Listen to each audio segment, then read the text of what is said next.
আসসালামু আলাইকুম শাশুড়ি আম্মা। কে তুমি? কি বলছো এসব আমাকে? হাঁটছেন নাকি? আজকাল তো এই রাস্তায় মানুষ কমই আসা যাওয়া করে। তুমি কে? আমার রাস্তা আটকাইছো কেন? আমার রাস্তা থেকে সরে দাঁড়াও। আরে আরে, এত রাগ কেন? আমি তো খোঁজ নিচ্ছিলাম আপনার মেয়ে কেমন আছে। আমার মেয়েকে নিয়ে কথা বলার অধিকার কে দিচ্ছে তোমাকে? বেয়াদব! এই শহরে অধিকার কিনতে হয় শাশুড়ি আম্মা, আমি দাম দিতে রাজি আছি।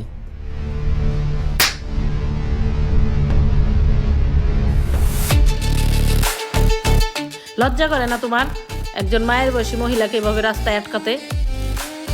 শোনেন, লজ্জা থাকলে ভিলেন হওয়া যায় না। আমি আপনার মেয়েকে বিয়ে করতে চাই। তুমি তো খুব বেশি বেয়াদব।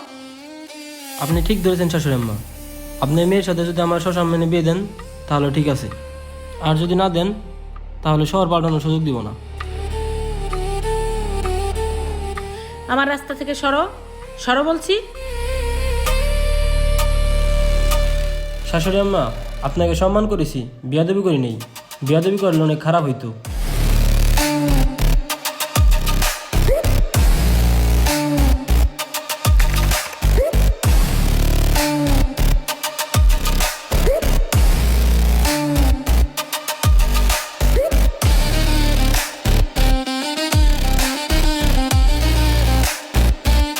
সব রেডি তো? আমরা 2 দিন পর সাইরাদের বাসায় যাব, গিয়ে ওকে তুলে নিয়ে আসবো।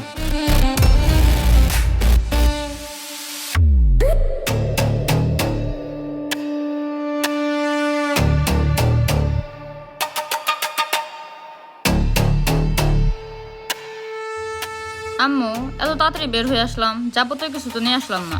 আগে তোর মামার বাসায় কয়েক সপ্তাহ থাকি, তারপর অন্য একটা শহরে বাসা ভাড়া করি, তখন তোর মামাকে দিয়ে সব জিনিসপত্র নিয়ে নেব। ঠিক আছে, এখন চল, তাড়াতাড়ি চল।